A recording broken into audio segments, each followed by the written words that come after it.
This is part 2 of my ride. In this ride I'm going to talk about some of the birthday things I got motorcycle related. So stay tuned.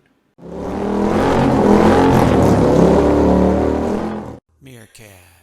Apologize for the sound on some of the noise sound on some of the videos. Mr. Bill and I kind of are experimenting with microphones, so we're trying to do the best we can, and hopefully it'll get better. Other thing here is I've got another one of my gifts for my birthday. And by the way, Mr. Bill got me a set of risers for my Tiger. Thank you, Mr. Bill. Oh, you're definitely welcome. I hope you enjoy the slightly taller position. You get a little more clearance above the tank. That's the one thing that I really liked about the 20mm risers. Yeah. But, let's see. What was I going to say? Oh, I got another birthday present here I'm wearing today. I got some first gear electric gloves and first gear electric jacket. Now, I've had I started a long time ago, back in 1985 with around 1985 with a weeder, and I really like weeder stuff. And unfortunately, the man that started the weeder company decided he was going to retire. When he retired, he just closed the business up. So I don't guess any of his kids wanted to run the business, so he closed it up. So I had to make a switch on electric gear. So I switched to Tourmaster, and I had off and on success with the Tourmaster. I had one vest that went kaput on me, and I had the controller on the hand that went, because it kept getting bent and stuff like that, and the wiring went. But I was able to take the controller off the hand and just wire it direct. So, but I've been using that for, I guess, had 8 or 9 years. Then a couple of years ago, I bought some hot wire electric vest and gloves, and it had the new technology on it that made it really fast to heat up, you know, and I really like that. But it was the gloves weren't leather, they were cloth. And the thing that bothered me about the hot wire is you had little buttons on the side. I'll throw up a picture on the gloves themselves, so you had to push each button on each glove for the different heat ranges, which is alright if you're standing still, but if you're moving, it makes it a little hard to do it on your left glove unless you got a cruise control. Yeah, I guess you're supposed to use the tip of your nose for the left glove, huh? Then it has the same kind of little push button on the vest, which is easy enough to get to if you turning. Yeah, see. It's easy enough to get to if you're standing still, but if you got a long jacket on, which you will in the wintertime, it's almost impossible to get to. So I didn't like that. So I looked at going to get another Tourmaster. Then Tourmaster didn't have the gloves in my size. They had them in extra small and triple, quadruple extra large, which I couldn't use. But then again, on a Tourmaster, they put one of those damn buttons on it that was right about where your heart is, you know. So you'd have to, you won't be able to see it when you push the button to see whether it changed colors or not. You just have to feel it, and I didn't like that. So I ended up getting first gear. Woo. Now the first gear, it's leather gloves, which I do like. They feel really good. And I got a jacket instead of a vest, and I've never had the jacket before. And it's going around.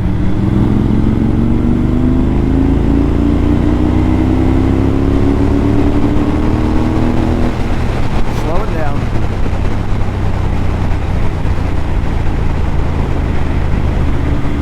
Well, anyway, I got the jacket on right now, and it heats up the arms too, and the wires actually go through the jacket sleeve on their own, so you don't have to run them yourself. So that's pretty cool. I like that. Oh, the plugs are at the end of the sleeve? Yeah. Oh, nice. They're at the end of the sleeve. you know, you got some room, you can make them a little longer, a little shorter, whatever. Uh-huh. So, and it works really good. I got a controller. I bought another controller,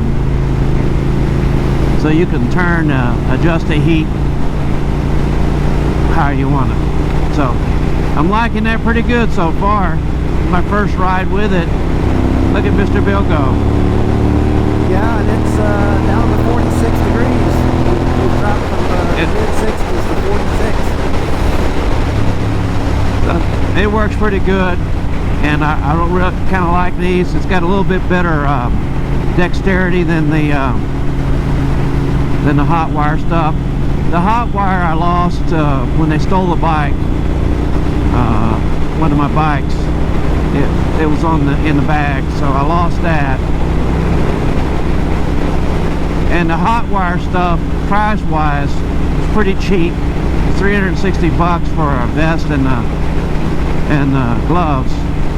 The first gear is a little bit more expensive. It's about $500 for the vest and the gloves and the controller. I'll show you a picture of those. It'd be nice to have the controllers out on your handlebar. I don't know where I'm going to mount the controller. I don't think I'm going to leave it in the pocket, but... Is that a wireless controller, Jerry, or is that a wire? It plugs in. Okay. It plugs into your pigtail, and is that meant to mount on your handlebar somewhere?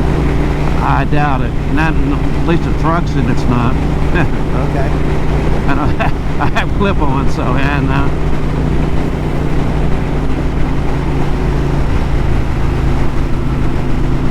Look at Mr. Bill go.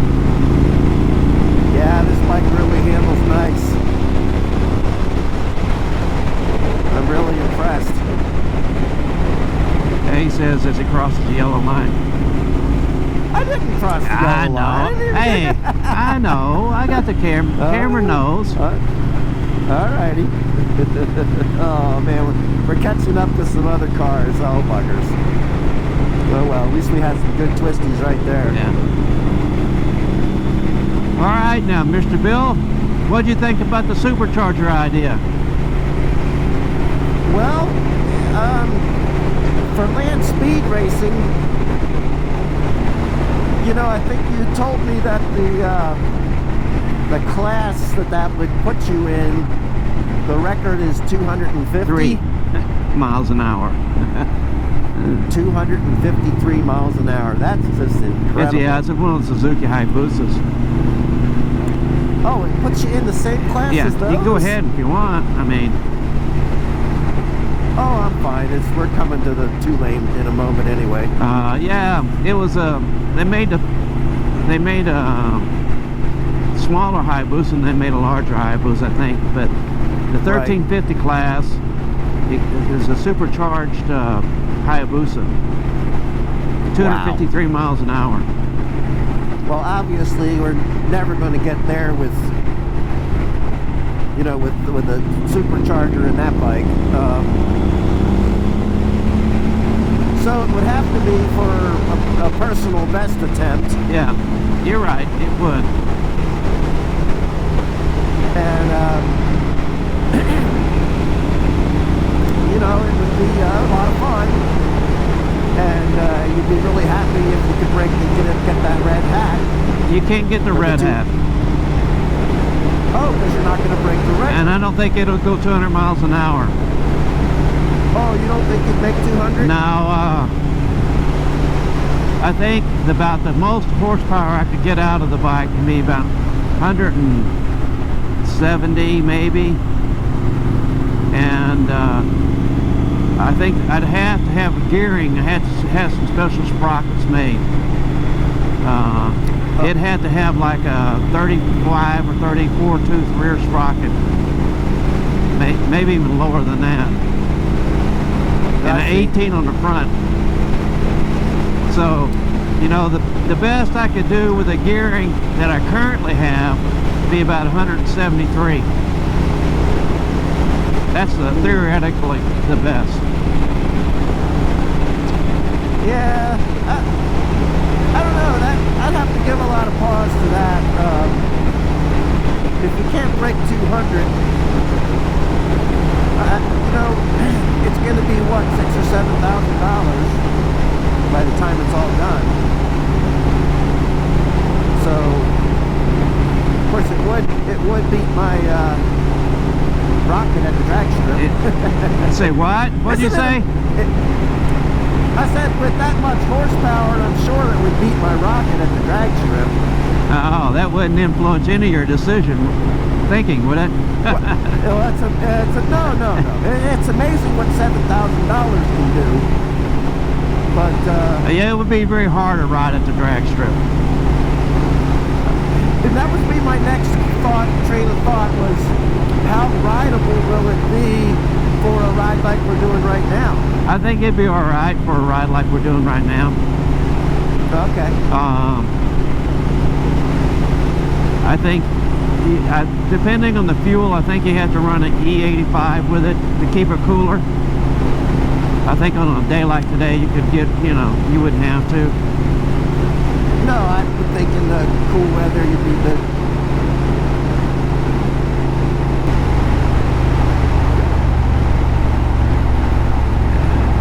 Anyway, I'm talking to Richard at TTS.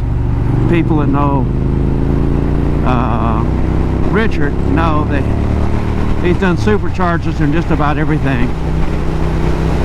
And so I'm kind of going to talk to my local Triumph mechanic because it's beyond my ability to do, and see how much that would be. I think that would be the bigger one of the, it'd be a significant cost for labor. Then probably have to take it out to the two-wheel dyno out there in Seattle to have a dyno tune. Well, anyway, folks, that's our kind of our conversation for today.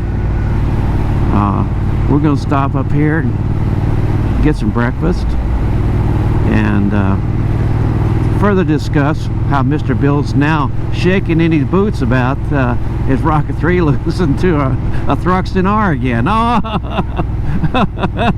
yeah, you can see he's shaking so much his top case is shaking.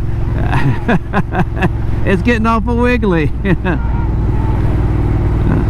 Oh no, Mr. Bill. Alright, this is the Flat Cap Cafe Racer out. I'll let you know what happens out of my 600-mile service, and I'll go over some other stuff on the bike. Join me and my friends at Flat Cap Cafe Racer for riding and racing. Please subscribe.